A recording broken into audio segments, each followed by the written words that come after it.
Miscarriage কখন হয়? অনেক সময় দেখবেন ক্লিনিক্যালি কোনো প্রবলেম নেই, কিন্তু সেখানে মিসক্যারেজ হলো।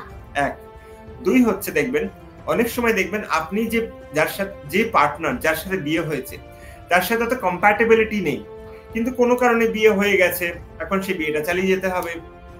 সেই জন্য দেখবেন আপনারা খুব নিজেরাই হয়তো খুব মনোকষ্টে রয়েছেন, এবং যে অফস্প্রিংটা তৈরি হচ্ছে, যে বাচ্চাটা তৈরি হচ্ছে, সেই বাচ্চাটা অনেক সময় সঠিক তৈরি হয়, অনেক সময় সঠিক তৈরি হয় না।